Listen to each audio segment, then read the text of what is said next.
expressed on the internet would be censored. We are live. We are live. This is real. Welcome back to Unauthorized Opinions, UOPod.com. Like, share, subscribe. It's pure propaganda and it's super cringe, by the way.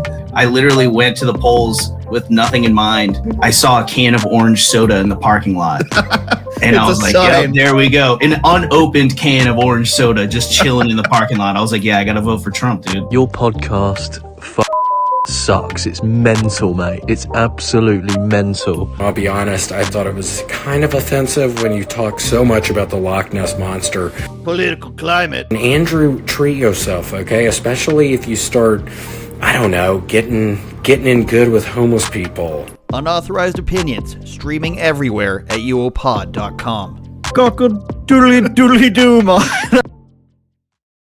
Oh my god, we're here again.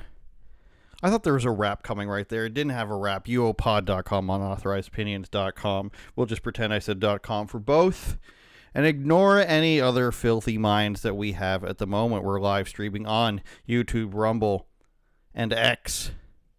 I think there's some sort of screwing up of Twitch today, so we won't be on there. If you're listening on Spotify, which many of you are, Apple, I don't know how many of you are, and Google, which I think is being defunct soon, you're one of the last survivors, or iHeartRadio, please subscribe there and leave us a review.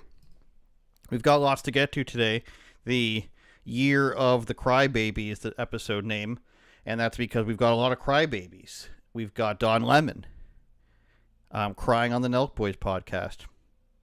He's not making any sense. Good sport, but not making any sense. Who else do we got? We've got Justin Trudeau. Justin Trudeau is showing us that he truly cares, finally, in what his next gift to the people is. We've got the WNBA, the basketball. We're talking about demise in real time through social justice and through its inability to accept the gift that it's been given, the gift of viewership and sponsors. So we'll get to that. I want to start off by talking about the 70s and the 80s. My dad came by the other day. I haven't seen him in a couple months. He lives out east, they say. He immediately, we were started to talk about 70s and 80s music, as is his generation. And we're sitting there, my friends and I, and we're asking him about why so many of the 80s and 70s artists dress like women. We showed him the first couple music videos by Kiss. This is pre-makeup Kiss, and they basically just look like mothers. They look like your mother. They're wearing flowery shirts, they're wearing makeup, they're wearing mom jeans, and inevitably we got to Steve Perry of Journey. Now, I want to bring up Steve Perry of Journey as a person my dad specifically said was really showing the style of the time. That was, he looks like a mother, he's dressed like a mother, but man, is he a man. And my dad pointed out here, 70s, he said, now correct me if I'm wrong, correct him if he's wrong, he said in the 70s they told us that women liked sensitive men. And so that's why we dressed that way. But at the same time, he said, we wore super tight jeans because we wanted to show off our bulge. And we're watching this live performance of Journey Any Way You Want It in 1981. And we had already watched this video because it was hilarious the night before. And then my dad pointed out, look how tight his jeans are. You can see what's underneath them. And he said that was cool. He said that's what they said the chicks wanted to see in 1981. I don't know who they was. I don't know who they is. We'll most certainly get copyright stricken if we do too much. But you can see what's happening there. You can see what I mean by the leopard print motherly top who's out for a night on the town. His jeans go up to about here, up to almost to his rib cage. They're mom jeans. And he's looking good.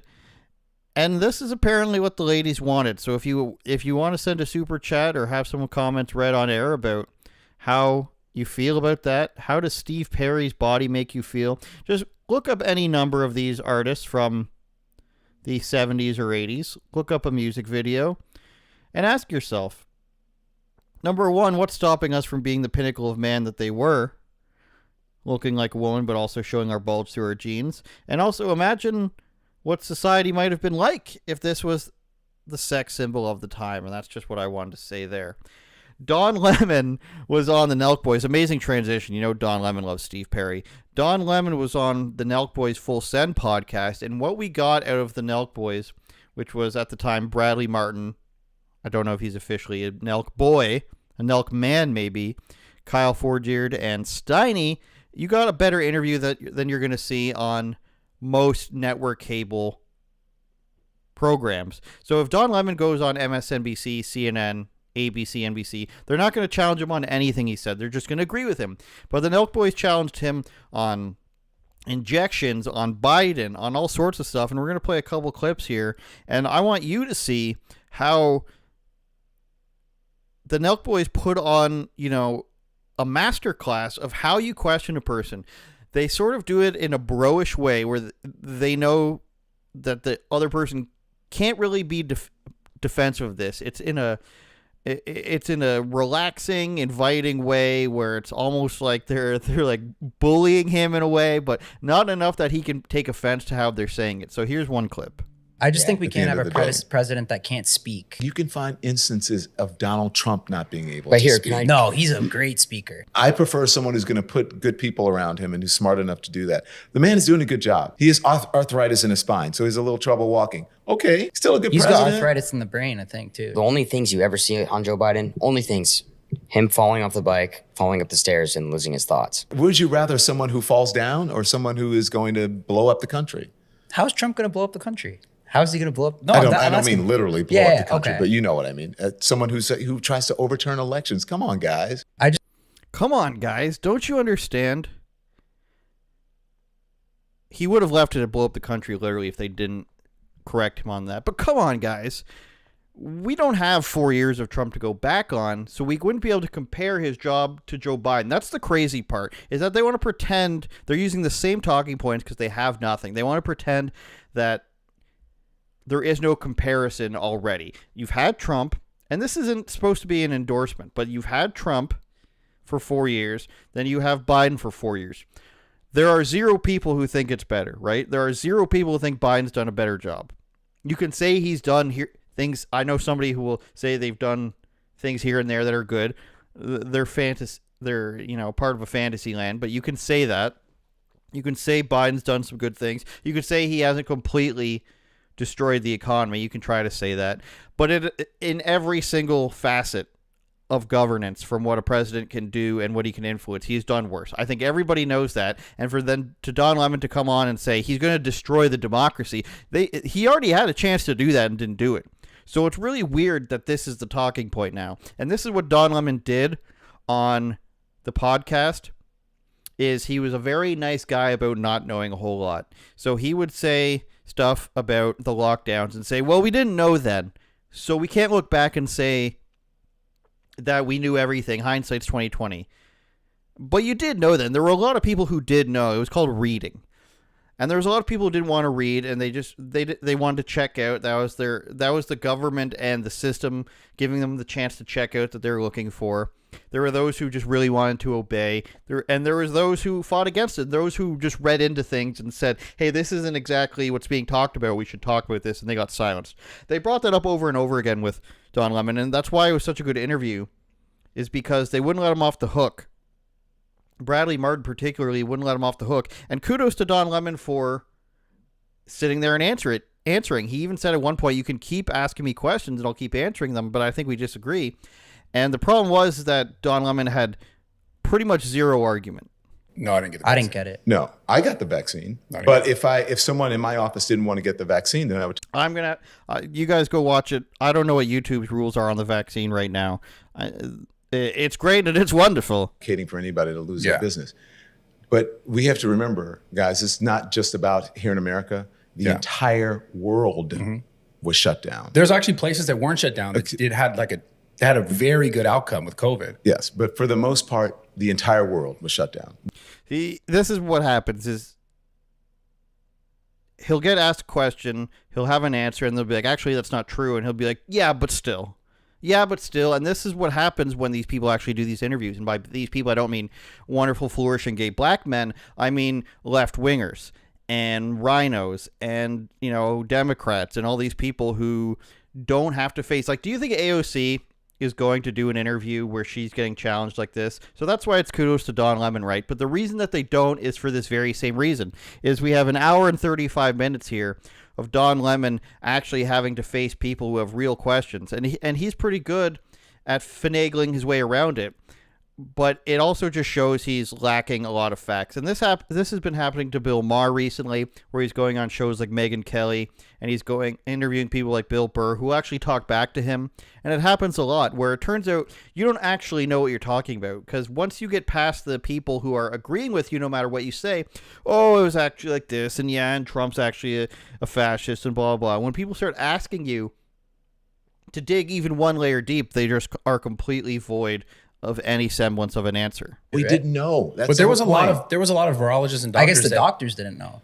They go on for COVID for a while. I'm just trying to find, you know, you can go through the whole thing and see for yourself, but I'm just trying to find a part that won't get me demonetized. Right, but like you said, that's... Yeah, it doesn't mean that you should do it. Yeah. Listen, and I am not agreeing that it's okay for people to do it, but you have the right to do it. Well, that's fucked up. Yeah, I agree. We've had Dana White on a few times, and he's like talked about how people are so afraid now to like be proud to be an American. Yes, but which I don't think performative patriotism is being proud of being an American. I just think it's performative patriotism. But I'm just saying, being a patriot, yeah, actually means knowing and understanding that people have the right to do things that we don't like in America. But burning the flag is such a lack of respect. Yeah. For the country that you live in. I agree. And I feel like they don't appreciate enough that they live in a country like America. So this is Don Lemon defending the pro-Palestine occupations of universities. Now, I haven't really given an opinion on this before, but I will in this sense. And it's that if you're crying that the fact that they're protesting and they're protesting about things that you don't like because you're super pro-Israel, then I think that's a double standard that many people on the right wing have been shown to have. But if you, but on the other hand, you can't just camp out on a university campus. Like, do you think that you can just hold an event in the middle of a university without getting a permit for it or permission from the student council or the school itself? No, you can't do that. So what makes you think you can just hold a protest at a place of business? You can't do that, and it's retarded. And for anybody who's just like, oh, they're being so mean to them, if this is a place of business, whether you agree with the university, which I almost never agree with the university, but you don't just get to just occupy somebody's place of business. Why don't these people, and I know we all know the answer to it, why don't these people ever go and sit on the steps of a Capitol? Now, it happens sometimes in Tennessee. It happened for trans rights, and it happened on a different day. But a lot of I'll say 99% of the protesters, they certainly don't do it here in Canada, but 99% of the protests, they don't actually go to the people who are making the changes. Now, they'll go on these university campuses and say, divulge and divest, and call for a ceasefire, as if the university cares about international politics. They just want your money. That's the only reason they put up with anything.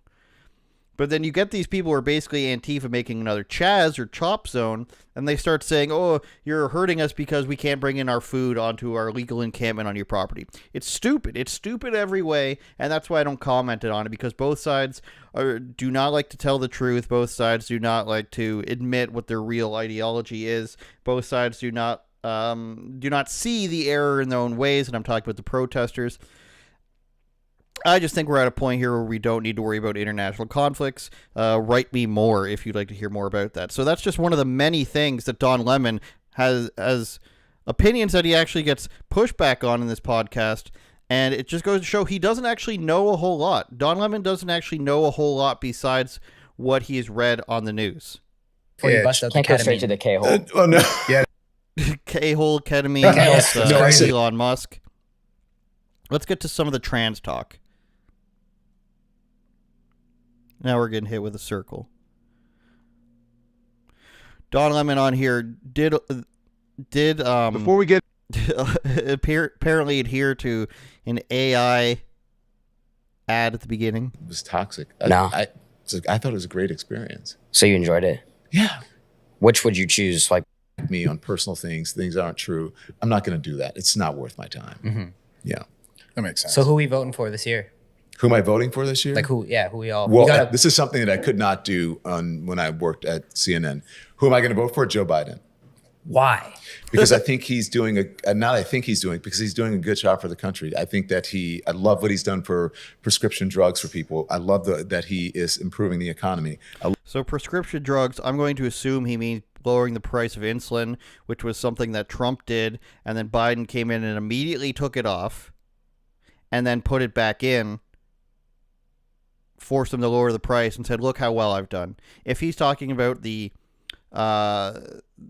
spending bill they passed, which included the lowering of pharmaceuticals in like 5 years, which actually isn't a thing. What they said is starting in 2026, the government can now negotiate prices with the pharmaceutical companies. I don't know if that's what he's talking about. That would be these are both poor examples if he means either one.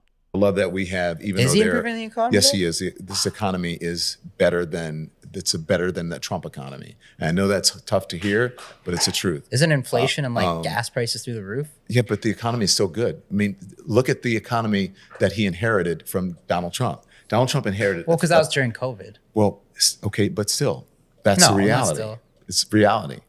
Yeah, but Donald Trump inherited, like you said, that was a crazy Donald Trump time. Inherited an that economy, was a once in a lifetime thing. Yeah. That's your words. Okay, Donald Trump inherited an economy that was on fire, right?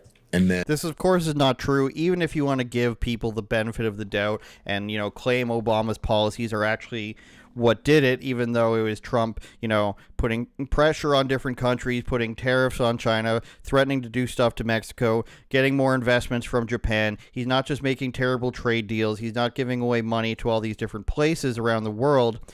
He's making other countries pay their fair share. You could go on and on like this, and I've done this with somebody I know, and they're still just like, too bad. But, the price of gas is easily one. The cost of living is easily another. What they do is they take a comparison from Joe Biden's economy the last 2 years, and he's sort of leveled it off, just like inflation. It goes up to 9% under Joe Biden, and then it goes down to 4 or 5%. They're just like, look how well he's doing. There is no comparison through gas prices or inflation, if you want to do that, where Joe Biden is doing a great job, unless you're just comparing it to inflation that he caused. You know what I'm saying? So when they say this, that it's a better economy, and then he immediately jumps into that Trump inherited it. So Trump inherits a good economy based on what Obama did, but the stuff that Trump did that made the economy good, it's actually Joe Biden who's done this. Because what has Joe Biden, if we're going by that margin, how is Joe Biden running a great economy if it's actually based on the president before him? I'm willing to hear you argue that Trump caused inflation on this, from the spending, the lockdown, the COVID spending. I'm willing to hear that argument. I don't think he would have let this get out of control. And we have evidence that he doesn't let the stuff like this get out of control. But if you're going to say that Trump benefited from Barack Obama's policy, but Biden is running a great economy, which he's not, but he didn't benefit from Trump's. Like, did Trump create a good economy for Biden, or did he create a bad economy for Biden? And somehow Biden, figured it out. What they do is they take the COVID years under Biden and say, look how low it is, and look how terrible everything was. And then they take the next 2 years, 23 and 24, and they say, look how great it is. We got inflation way down. Look, we've created so many jobs. When you take away all these people's jobs, and all of a sudden they start going back to work, yeah, I guess you've created jobs. But that's the world Don Lemon is living in. He is living in and it's the same world Bill Maher lives in, and a lot of people live in. They have an opinion, and then they believe it to be true. They don't know anything about it, and when you say no, they then Google something in front of you and find something that agrees with them. As if your experience and your knowledge in the field doesn't mean anything because I've managed to Google something in fixed search results, in fixed YouTube results, and differently leaning, we'll call them, news articles, and they agree with me. But none of these people actually know what they're talking about, is the reality. It's very easy to sit at home and link to different articles that say what you think and agree with you, and that's what most people do, is they will say Trump's Orange Man bad, linked to an article that also says Orange Man bad, and that is evidence that Orange Man is indeed bad. That's the reason why they do it. That's the reason why they pump out so many articles on certain topics, so that it becomes fact, and then people circularly link to each other. That's the reason why it's done. It's not just when you go to a left-wing website, there are very few that are actually, people who are interested in certain topics and want to write about certain topics. You're more likely to get that from like an entertainment website, right? A BuzzFeed or something like that. But if you go to one of these left-wing news websites, they're not just writing things about what they think is the greatest thing to write about right now, what's important to write about. They are writing things for a purpose, to instruct a narrative. And I'm not going to say other right-wing news websites do that. A lot of websites just do what they think is going to get the most clicks, right? But other websites will write things in depth about what they think is important. I will, instead of just promoting The Blaze right now, which I of course write for, I'll cite The Federalist as one. They write things, lengthy articles about things they think are important. I'll use The Athletic as another website that writes lengthy articles and has op-eds about things they think are important, even though they're stupid most of the time. They're still not just out there writing what they think is going to get, is the most topical thing.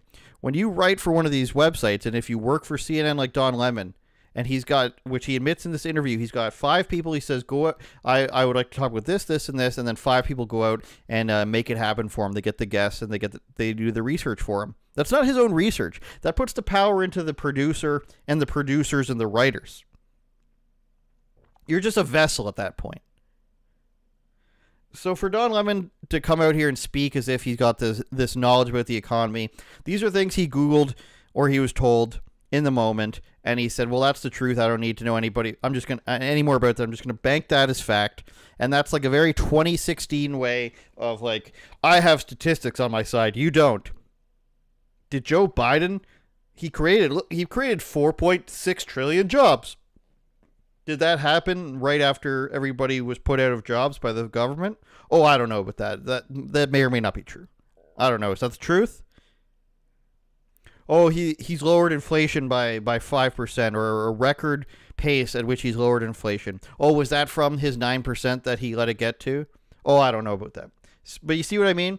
You find the statistic where somebody has purposely put it there, where it's just like, let's champion these statistics because I'm a PR person, but what it's compared to is not talked about. And that's the reality that a lot of these talk show hosts like Bill Maher and like Don Lemon live in, Chris Cuomo. And you can see that they're now starting to venture out because they see that there's an appetite for them to be heard on right-leaning places, and then they get demolished. And did not do well. Well, COVID, though. That was a thing. COVID was a big part of it, but still, that's a reality. And so but it's hard to imagine. Joe Biden has taken a COVID economy, which was terrible by your own admission. But he can't even stand up. But it doesn't matter. That matters. No. I'll just raise my hand. We had a terrible economy that it must have been inherited from Donald Trump, even though it was terrible because of Donald Trump, and now Joe Biden's dug us out of the thing that they supported. You're not going to tell me that they wouldn't have locked people down harder, quicker, if it was the Democrat in office. These are policies that ruin the economy that we were in favor of, and now that we're no longer using these policies, the economy's gotten bigger. What are you talking about? We're amazing. And that's how it works. Let's dig us this huge hole. Let's fill in 10 more feet of dirt so you get a little bit higher and see, look how well we're treating you. Don't you guys see? Don't trust your eyes. Don't trust the gas station pump. Don't trust the $7 box of cookies at Walmart. Just believe us. I've Googled this. Believe me. No, it doesn't matter. Let me tell you why. Because other world leaders see him and they think he's weak. We had a president who was in a wheelchair. Well, he should get in a wheelchair. There are leaders in other countries who don't have the physical. He should just stop taking the stairs. Right? Well, what about? Are you guys going to let me answer the question? Sorry. Go ahead. Yeah. Get the guy on the escalator. Yeah, I think that you are. Again, I think you're being ageist, which was what I was trying to defend old people from the whole Nikki Haley comment. I think that you're being ageist. I think that Joe Biden is a fine president. He's doing great things for the country. I really do. Is he perfect? No. Is he perfect on immigration? Can he improve? Yes. Was the Afghanistan pullout, not good? Yes. Horrible. Messy. Yes. Horrible. But every president has good and bad moments. And so I think in this moment now, I would rather a president who believes in democracy and in the Constitution rather than someone who says, when I get in office, I'm going to, I'm going to go after my political enemies. They haven't done that to him. It's Joe Biden who, don't you guys understand?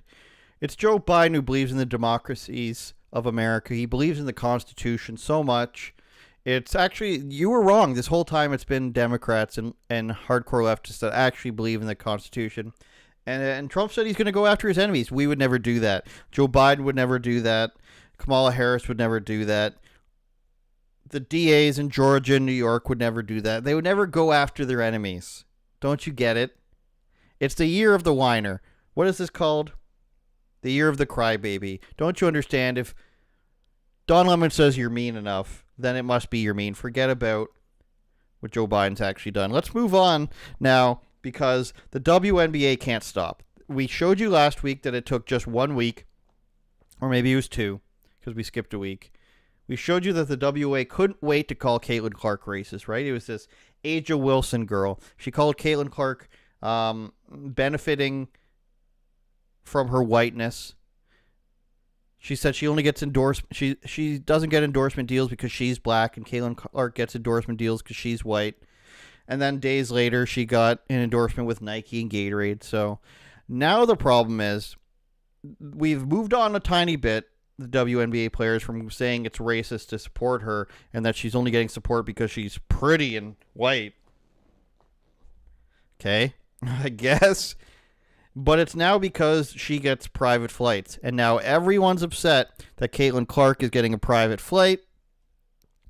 And they're not. But even when they are getting private flights, they're unhappy. So this is them. Obviously, this team's making all the money. Obviously, Caitlin Clark's bringing in millions of dollars for everybody. They got this huge private plane that they got, which all looks like first-class seats. It's a chartered flight, so I don't know if you can technically call it a private plane, but they've got this entire plane for themselves, right? So basically, they're paying for all the seats on a flight for just them. And it looks like the loser staff is in the back. The players get the front, right? So it's not the same as a private plane. It's just a plane all to yourself. Awesome, right? Well, it's not actually awesome. This is Sophie Cunningham. She plays for, I don't know who, the Phoenix somethings. Or something like that. Yep, the Phoenix Mercury.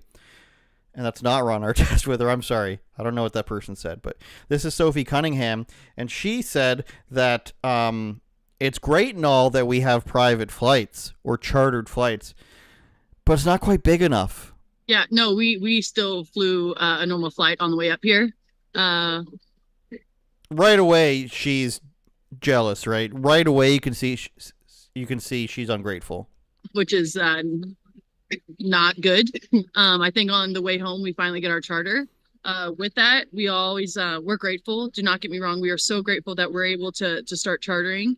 But with that, there's a lot of things that need to be adjusted. Our bags and some of our people can't fly with us because our charter is too small, while other teams get big planes. We want to talk about a competitive advantage. Well, that's one right there, that our team has to be split up and our bags don't even get to travel with us. And so the social media makes everything sound so great. And so butterflies and rainbows now that we got the charters, but half the teams don't even have a proper charter to fly with your whole team. So we are grateful, but there's still work to be done. And I do think that we do get a charter home tonight, which is good. But again, not everyone gets to come with us. So still need butterflies and rainbows, you guys. It's also great that we get the charter plane, but that's not... Guys, come on. I mean, the league's only gone 25 years without charter planes, and now finally we've got one, even though nothing's changed for my team, and my team's not making any of the money. But, butterflies and rainbows, but what's next? Where's the... Do you know that some teams are getting caviar? Where is... Our shoe shiner can't travel with us. I can't get my hair done on my plane. It's too small. I can't even get my sneaker person to come with me. I'm carrying around 2, maybe 3 pairs of sneakers. Other teams are getting 6. They're getting the guy from the Complex Sneaker Show to fly with them. My charter plane's too small. Our bags don't even come with us on the same flight. I get a carry-on and 1 piece of luggage, and that's it. What am I? Did slavery come back? What's happening here? My charter plane isn't even big enough. I mean, nobody knows who I am. My name's Sophie Cunningham. I'm not even sure who I am. But why am I not getting the best? This is what's happening in the WNBA. One girl is doing really well. They've got some other girls who are popular because they're Instagram stars or whatever. They're doing well for themselves, but somehow they don't understand how this doesn't translate to private jets for everybody. And when it does translate to chartered flights, it's still not good enough. So there's this weird jealousy thing that's happening here, where it's like Allen Iverson, Kevin Garnett. We'll update our names a little bit. Steph Curry, LeBron James, Nikola Jokic. Name who you want. Kevin Durant. They're all getting, just stick with me for this scenario. All the superstars are getting millions of dollars in endorsement deals. They're getting private jets. They're getting chartered flights. We're getting them now too, but they're not good enough. Imagine that was said, but also the NBA didn't make any money. Now they say they made about $10 to $20 million last year in the WNBA, while the NBA made a couple billion. Let's be clear here. And then they're all of a sudden thinking that because, Caitlin Clark's making a ton of money, this Angel Wilson girl's making a ton of money, Angel Reese is making a ton of money, that this somehow translates to them getting private planes and chartered flights that are humongous. We don't get the big planes that the girl who's making $18 million from Nike's getting, and therefore bringing Nike to her games. And we read about last week how she's increasing ticket prices 250% everywhere she goes. We don't understand. Why aren't we getting that? The league doesn't make any money, and these girls have individual endorsement deals, but we don't understand. And butterflies and rainbows, she says. Now, that wasn't it. We have the aforementioned Angel Reese talking about how bad it is. And then you see all the simping, and of course it's people. I mean, this page says Women's Hoops Network.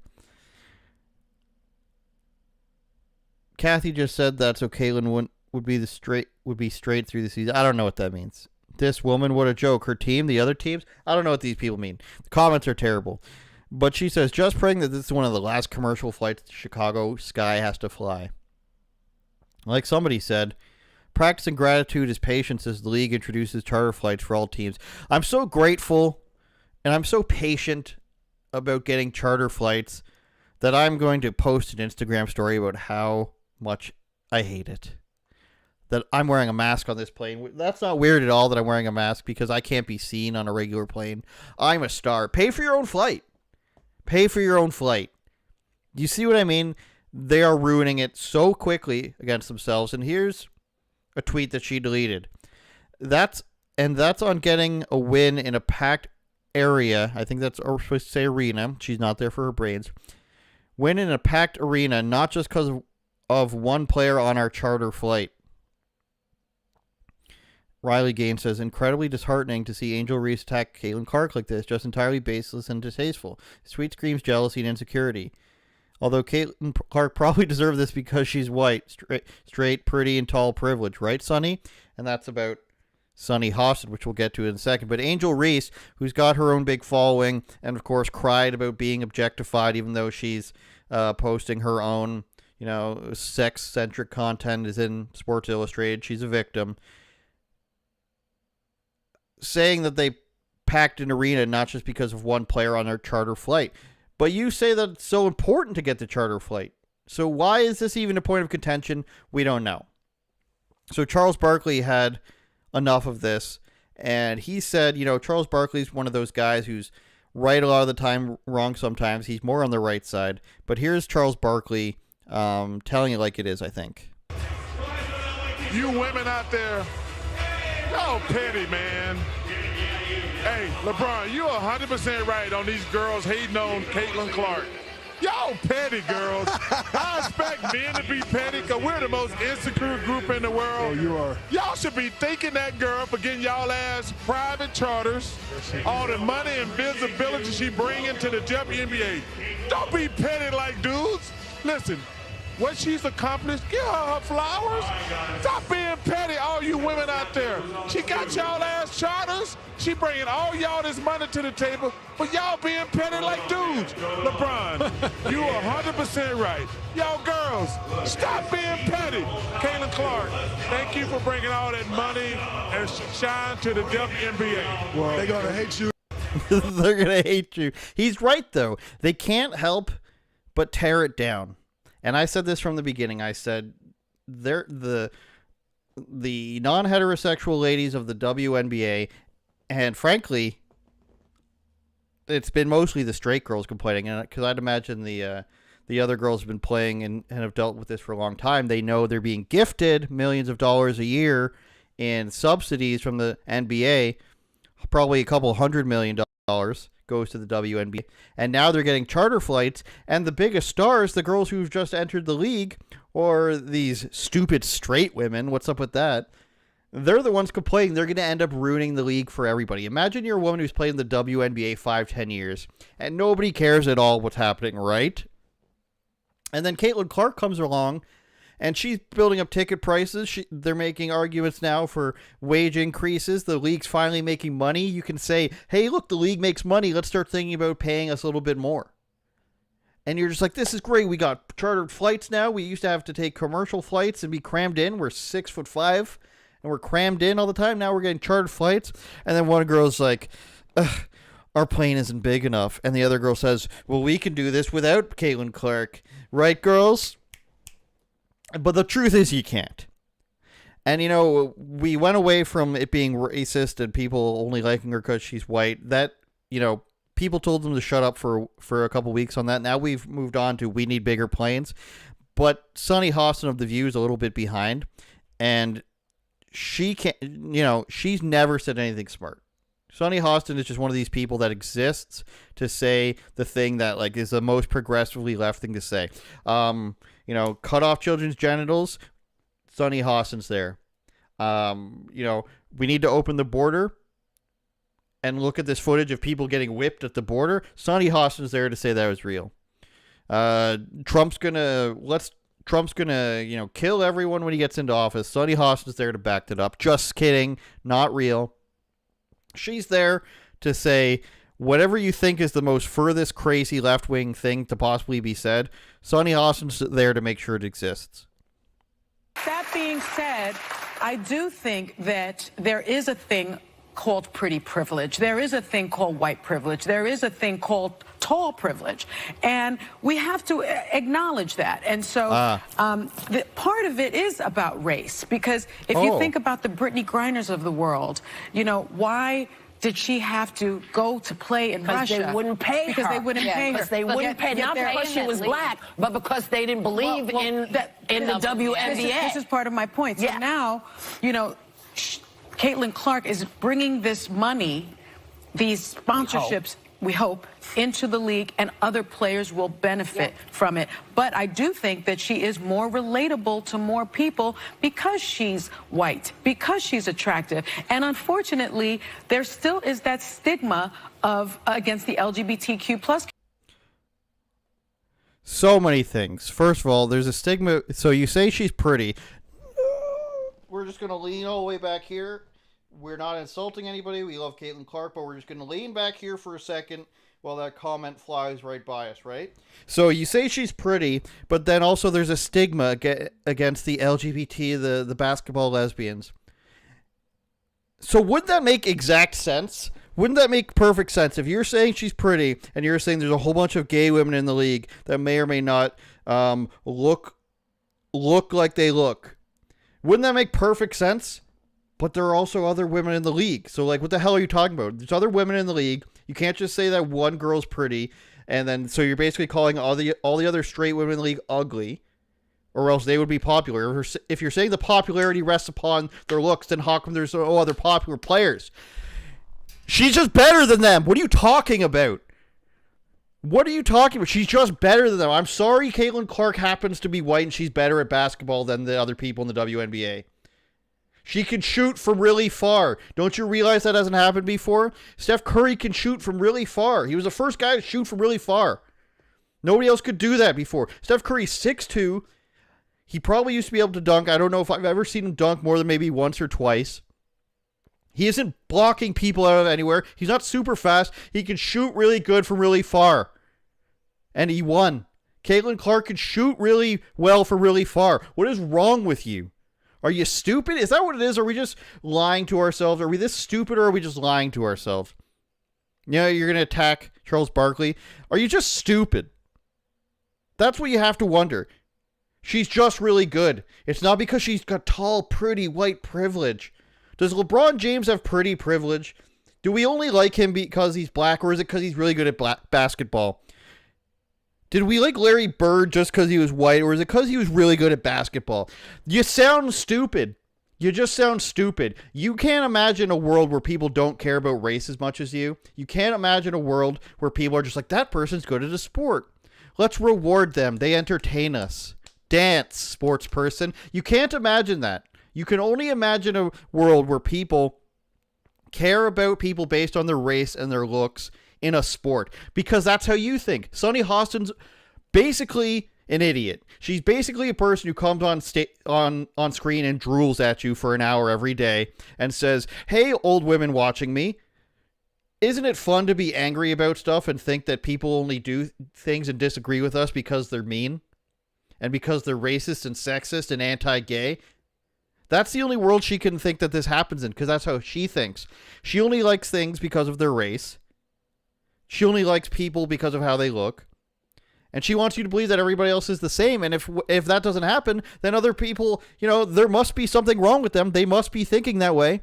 It can't be because of their talent, because she's not on there because of her talent. She's on there because she will just say these things. She can't imagine why anybody's against DEI. She can't imagine why people would be against being put there for the race. That's all she thinks about. Sonny Hostin, which isn't her real name. She's made fun of people for not using their real name. Whoopi Goldberg, obviously not her real name. These people are just dumb. It's time to come out and say either you're very, very stupid for saying these things constantly, or you're just lying. I think Sonny Hostin's really dumb. I don't think Whoopi Goldberg's dumb. I think Joy Behar's a liar. The View's the worst. Dave Portnoy came on after and said this on X, on Twitter. Somebody tell this racist, all these players are superstars in white. Nobody cared till Caitlin Clark. It's the way that she plays. Don't know who that is. Don't know who that is. Don't know who that is. Sue Bird, I've heard of. Sabrina Ionescu, Kelsey Plum.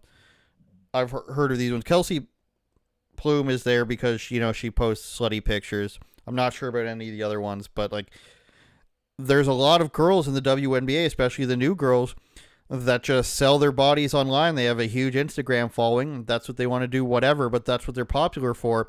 And then she doesn't have a problem with that. It's just that when Caitlin Clark comes on, we have a problem with it. I'm sorry to say this, Caitlin Clark, not a supermodel. She's not even that tall. She's just really good.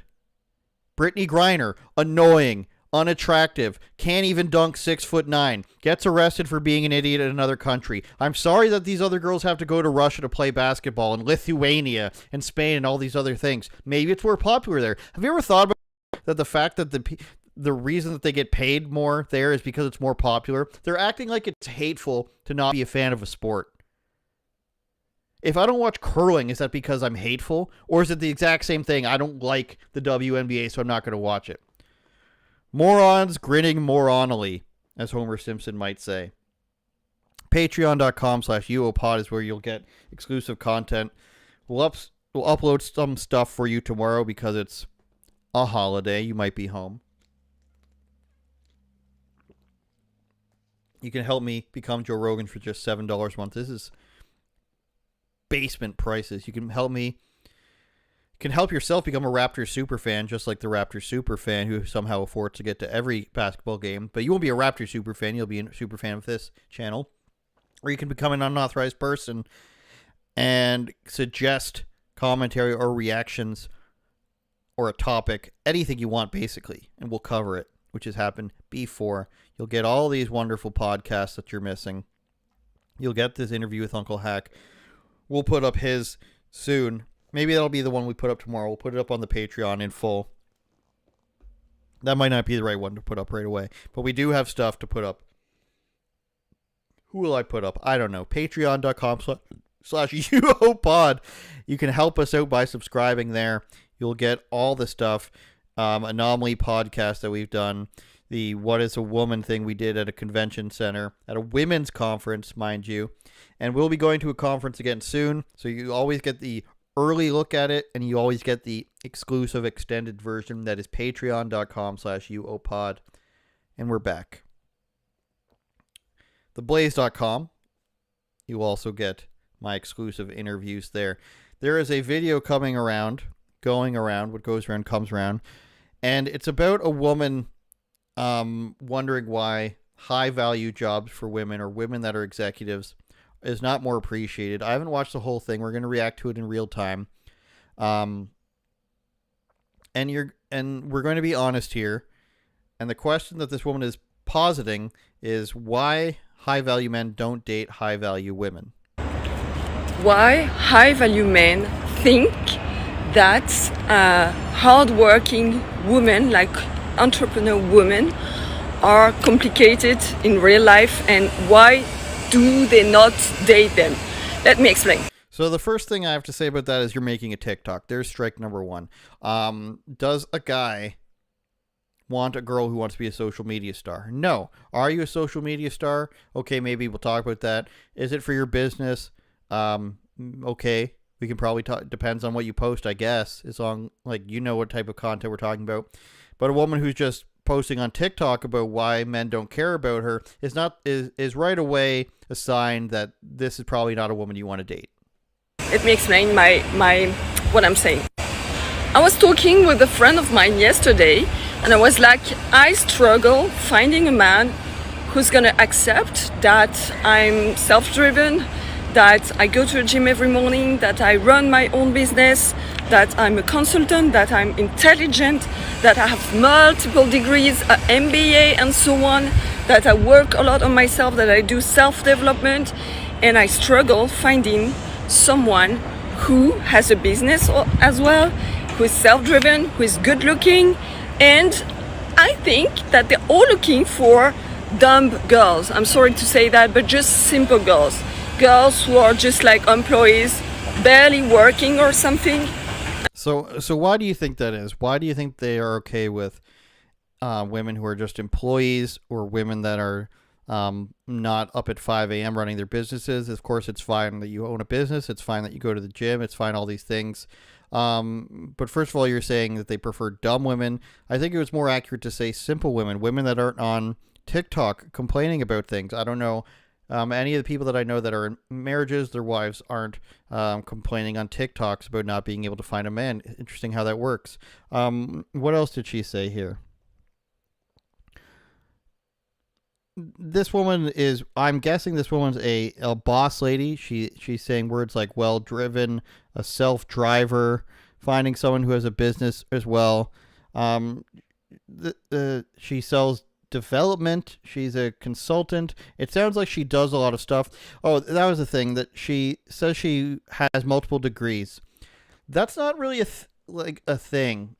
I don't think women necessarily look for that in a man either, for a guy who has degrees. That's a weird bar to have, because you can have a degree in sociology, you can have a degree in gender studies. That doesn't mean anything. That's really very like 90s. You got to go to school, you got to get a degree. You got to pay $100,000 for school. Well, what if I just want to pay $10,000 and become an electrician and have money really quickly? Well, that's not it. You don't have any degrees. I think this woman is a victim of listening to the TV and listening to TLC and listening to TikTok, of course, listening to Instagram and listening to other women who tell her that to be a big boss lady, and that just doesn't end up working out. It'd be like Like, do girls want a man who just sits there and listens to Andrew Tate all day? I mean, that person would be better off than the female equivalent. It'd be like a woman who sits there and listens to a porn star all day about what she should have and how people should respect sex workers. But this woman's listening to too much of that instead of just going out and listening to what men want. I mean, if a man wants to know what, that's the difference, is men sort of can go their own way and still be attractive to women, but a woman who just sits there and thinks that it's all about her, it's not going to work out. It's kind of like a guy who's just like, I'm going to just sit there and pick my nose all day and sit in my underwear, eat cold Chef Boyardee, which I've never done, of course, and just be like, what's wrong? Why can't I just be exactly this thing and you have to accept me? That's the difference, is that women will do exactly what they think is the greatest thing in the world, that other women, that morbidly obese women and lesbians will tell them is the greatest thing in the world, to be a sex worker and strive to be a writer at Now This, and or be a boss lady. And, you know, when people have a problem with the way you act, it's because they don't respect you and not because you're bitchy. That's bossy is called bitchy in this world. They listen to all these things from women that no one actually cares about, and they're just like, how come it's not working? Whereas a guy will tell another guy, they're like, you're a fat slub, you do nothing with your day, and you'll tell your friend that he's basically a moron and he needs to start cutting his hair or shaving their beard or start wearing deodorant, and that'll be fine. And things will work out probably. Whereas a girl will be doing whatever the equivalent is you want it to be, and then the other girl will be like, that's awesome. You need to get 6 degrees. You need to be $300,000 in debt. You need to never shave your armpits because that's the patriarchy. You need to have an OnlyFans because that's fighting against the patriarchy also. And if they have a problem with it, then too bad. This happened with Jonah Hill, if you recall. Jonah Hill was accused of being, controlling and a sexist, for saying that he didn't want his girlfriend to have her ass showing online. And she's like, how dare you?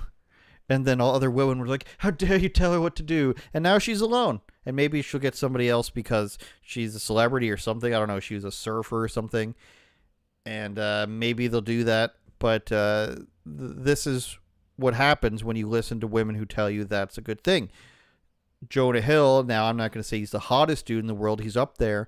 But Jonah Hill's a pretty successful guy. And now all he asked you to do was not,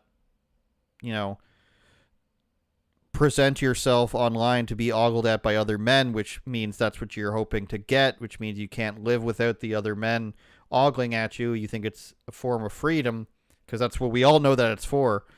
And now you don't have him anymore. Let's see what else this woman had to say. Working or something, and my friend told me, you know what? It's because those men are working hard during the day and they are afraid that at the end of the day, they will have a woman competing with them, like talking about business at the end of the day, or like too intelligent and trying to confront them at some point. And I was like, no way, I'm competing with myself all day long. I'm competing with my clients. I'm competing with my competitors all day long. I work hard. Whenever I go back home, I want peace, I want cuddles, I want love, I want sex, I want something, I just want a connection with the person I love.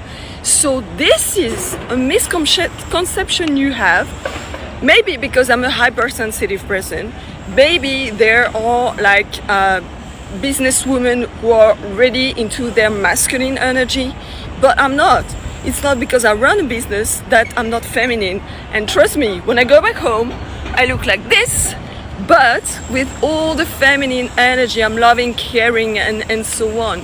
So if you are a man, high-value man with a business to run, a lot of things to handle during the day, and you're like, oh my God, I prefer having a dumb blonde girl, welcoming me home and just saying, oh, what do you need, honey? And something, you're wrong. I mean, most of empires are built because people, they are like strong couple. I'm going to disagree with a lot of what she's saying here. First of all, I don't believe her that that's what this woman wants. I think she wants to be respected as the high-value businesswoman that she claims to be. So I don't see how you could just be that all day and then just act like you want to be this other person at home. Now, I don't think people are afraid of it. It's just they don't like it. And that's a common thing that, you know, it's pretty like high schoolish. And you've seen it in many like movies and TV and stuff, and the person's not attracted to another person and they say, oh, are you gay or something?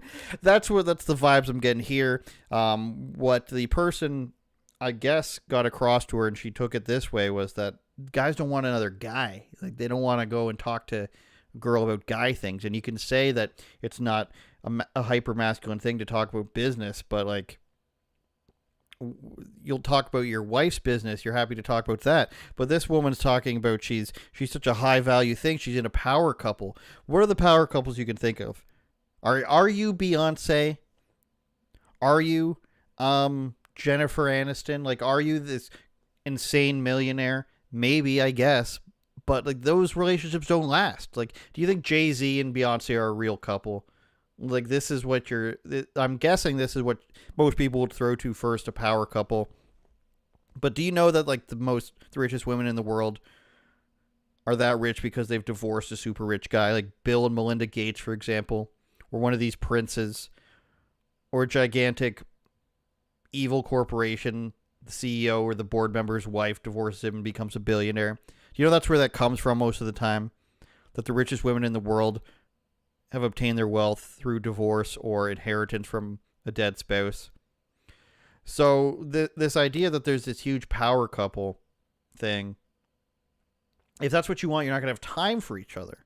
So that's sort of where the thing comes. These guys don't want a girl who's just going to be taking the 12-hour shift, staying at the office till 9 p.m. They want a woman that they can come home to. And then to her, she sees that as a threat. You know, she sees that as that person's inherently dumb. A wife that stays at home, or a mother that stays at home, is inherently dumb, and that's how she characterizes it. Not me. She characterizes it as a dumb blonde you want to come home to. Well, why is the person dumb? That's the interesting point. I think she's just finding out that the path that she chose isn't exactly the path that men want, and all of a sudden she's realizing that, and she doesn't like it, because she thought she was doing all the right things. Now, I try to relate this to the equivalent to a man so that I can prove that I'm a good person. I don't know. What would be the equivalent as a man who he goes out and, you know, it's hard for me to think about, because like most men just sort of do what they want. And, you know, maybe a guy, I'll use one of these online guys who does one of these dating things, let's say these dating podcasts, or maybe he's a guy like Tommy Lee or something, even though that's a really outdated reference. So, just picture a guy who does things that girls doesn't like, and he does it for 20 years, and then he's home at the end of the day and he wonders why he can't get a chick. Maybe he's a guy who serially divorces women. Maybe he's a guy who talks bad about women. Maybe he's a guy who maybe he's Donald Trump. Maybe there's a politician who speaks out against trans rights, and women don't like that. Or maybe half of women. Whatever you see as a woman as being a guy who does stuff that you really don't like, or you really don't care to get to know about, and you've become successful at it. That's what it's like. I mean, sure, you've got degrees, but guys don't care about that. Sure, you've got a gigantic business. Guys don't care about that. Sure, you have all this business experience, but guys don't care about that. And there's a difference between guys saying, you know, I hate something and I don't care about that. No guys hate you or think it's gross or weird because you have a successful business. Many men have wives with successful businesses and work a lot. And work during the day just like him. But that doesn't mean that it's the thing that attracts them to him the most. She thinks that the things that she's attracted to in a man is what a guy should be attracted to. It's just not true. And it doesn't make them... I mean, I'm sure you've heard a guy badmouth another guy and it sounds stupid. Like, for this girl to say that a person who's at home is therefore dumb, it sounds like jealousy. Power couple. And you can be in a power couple and having someone extremely, extremely supportive and kind and loving and caring when going back home, and not talking about business, just asking you how was your... It sounds to me like a guy broke up with her because she talked about business a lot. know how much you have to handle during the day. I think we've spoken enough on that. I want to talk about Justin Trudeau and how much he loves us. Justin Trudeau, he knows that he's very likely to lose, and he wants to give away some free things. And I thought he gave some great remarks on this podcast. I think it's in French, about how he's given away more free stuff. He's given away stuff for contraception, and it's just really weird. I thought it was very weird how he talks about this, about how it's like your right to have the pill. J'ai vu que vous voulez rendre la contraception gratuite au pays. Okay, this is in French. I'll read you the captions. I saw that you want to make contraception free in Canada. Is that because, I'll mute it, is that because we will soon no longer be able to afford children? So that's a very climate changey question. Do you want to make birth control free because we shouldn't, obviously this was told of her to say. He says, on the contrary, we know that, and it is not contraception, it is prescription contraceptives. Contraception for women mainly, because we know that whether it is the pill, whether it is implants, IUDs, and all that, that is an investment. It involves expenses that are more expensive than just buying a box of condoms at the pharmacy. And there are too many young women, in particular, who find that it is an additional living cost that they cannot afford. But we need women to always have the freedom to choose when they want to start a family, or if they want to start a family. We have that recognized, but that these prescription contraceptive expenses should be covered by pharmacare. Okay, so obviously it's not free. Justin Trudeau is pretending that it's free. If you want to hear some French, here's some French. Et donc, on va le faire. And so we're going to do it. Yes, I'm allowed to say that. Ils n'arrivent pas à avoir, mais on a besoin.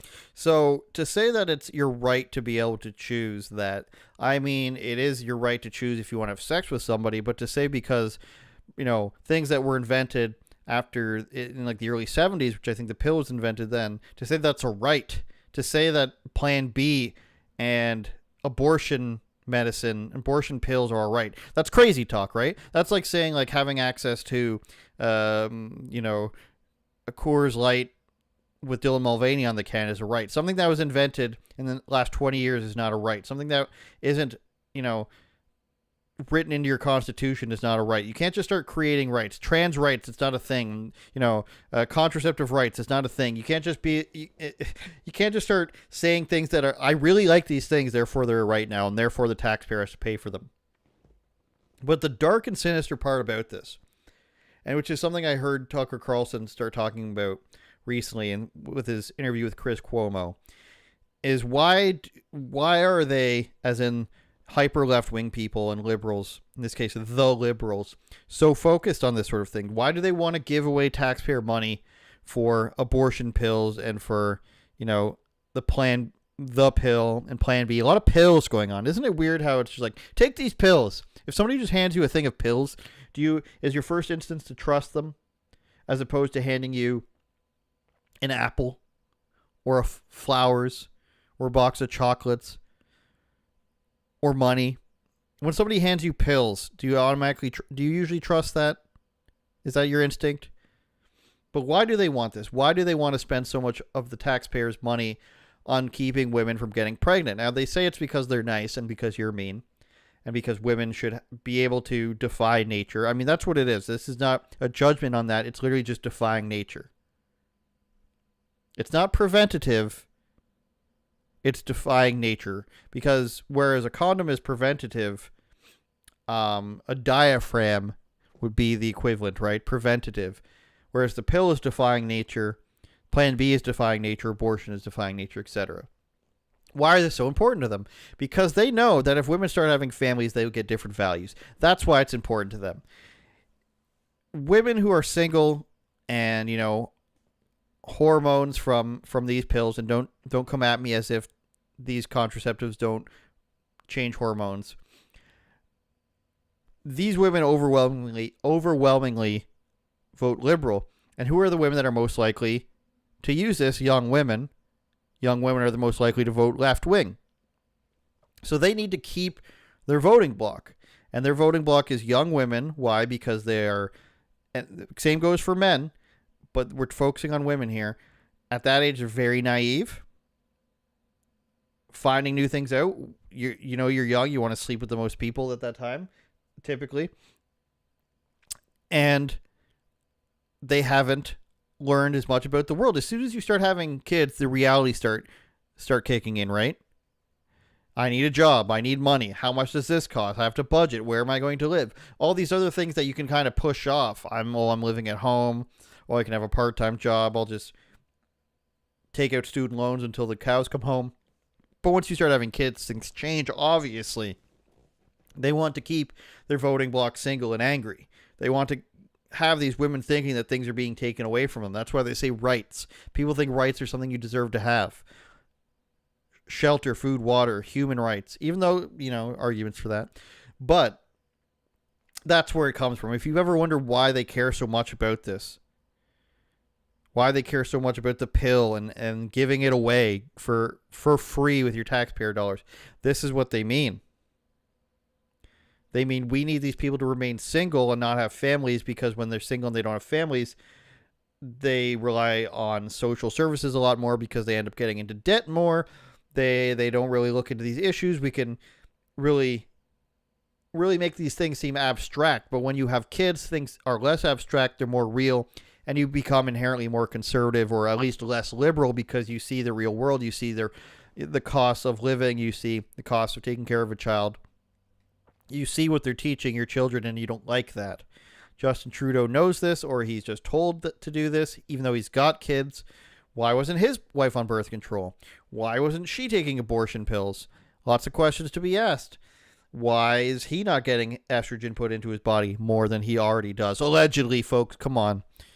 But that's where that comes from. Let's close out here. We got a couple things in the chat about Jesus dying on the cross. I'm not sure what that has to do with anything. And then somebody else says I'm sure Jesus would be against eating fast food. Burger sleuth. Thought you would pick up on that one. Interesting conversation in the chat about whether or not Jesus would eat fast food. I think Jesus would eat what was available to him, for the record. I don't think he would be gluttonous, which is the point. And if you don't eat anything in gluttony and in excess, I think you're going to be all right, as long as it's part of a balanced breakfast. But the last thing I want to share with you is Media Matters thinking that it's on the good side. Somebody from Media Matters, I'll try to hide the person's name as much as possible, but then again, they don't like you, so why would I guess? But a person from Media Matters posted this on X. Bad news, I've been laid off from Media Matters, along with a dozen colleagues. There's a reason far-right billionaires attack Media Matters with armies of lawyers. They know how effective our work is, and it terrifies him. So I don't know what that means. I think that's a shot at Elon Musk. So Kat Abu, I guess I don't know why we would hide this.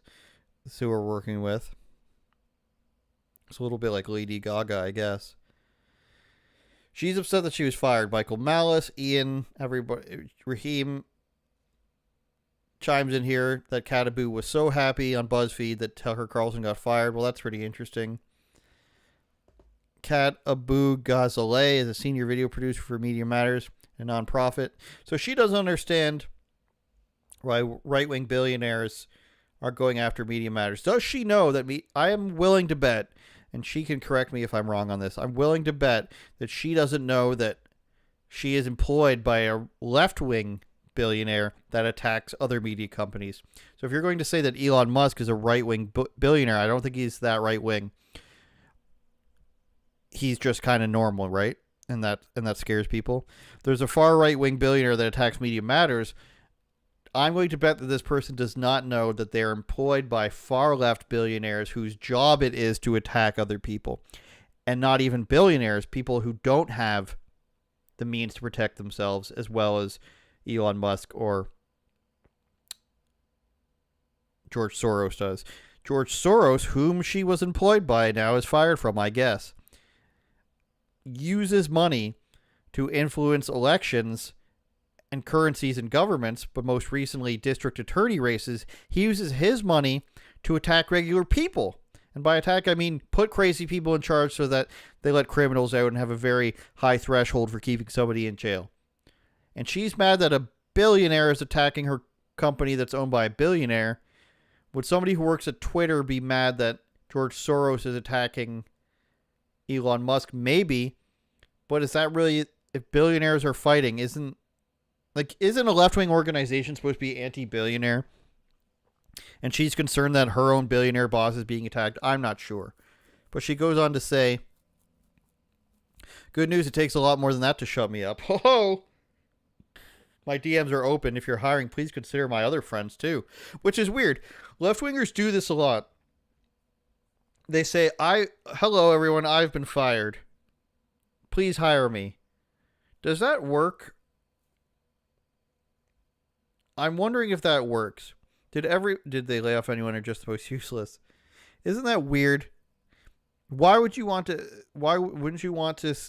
try to get a job instead of you are no longer wanted somewhere else, so please hire me.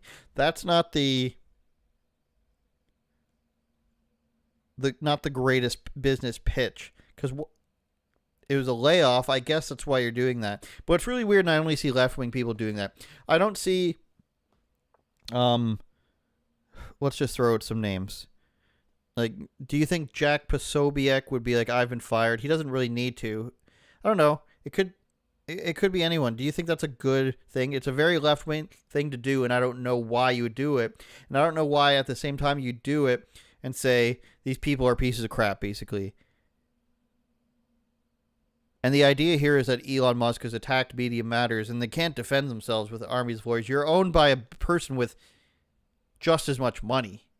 And you're just like, how dare you sue a company that shit talks people all the time and says they're hateful and everything and takes clips out of context all the time. How dare you sue us? Isn't that really weird that this person wants to be able to work for a company that pushes things out of context clips on people without impunity or with impunity, and once the people defend themselves against them, they're just like, oh, we're just poor Media Matters. We're just poor Anti-Hate Network Canada. How dare you? It's weird that they feel entitled to be able to try to ruin people's lives all the time. And you can't complain about that. You can't fight against it. It'd be like, imagine how a left-wing person sees Fox News as this like fascist network, right? Which obviously isn't true. And then Fox News starts going out of business or starts laying people off, and the person's like, how dare you? We're just an innocent, gigantic news corporation. Like, they can pretend. How many followers does Media Matters have? 500,000, it looks like, backed by the Soros family, and you're just like, we're just a poor little company. This is where it turns into 13th century British. We're just a poor wee company. We're just scribes over here at Media Matters. We've never done anyone harm. And now you're taking us out to pasture. Now you're taking us 6 pence and burying us in the bellows of the beast. I don't know. I've run out of steam here. We're going to close up shop, I think. Patreon.com/UOPod. I promise you I will upload something on Monday, if you're listening on Monday, on Spotify, Apple Podcasts, and Google Podcasts. Leave us a review. If you're on Rumble or X, subscribe. If you're on YouTube, subscribe. Share our videos, please. We're growing all the time. We love it. The podcast, more viewers every week. We love it. Don't you love me? Or is it because of my race, gender, height? Brittany Griner can't even dunk, you guys. She's like 6'9". She can't even dunk. We'll hit you next time. I almost ended the screen without giving you the outro. Is there an outro on this? There's usually an outro, right? I'm forgetting. See you next time. Happy holidays. And that's not a Christmas thing. I'll say Christmas. It's just that there's Canadian and American holidays, and we love both. Don't we? Turn it up, Jordan.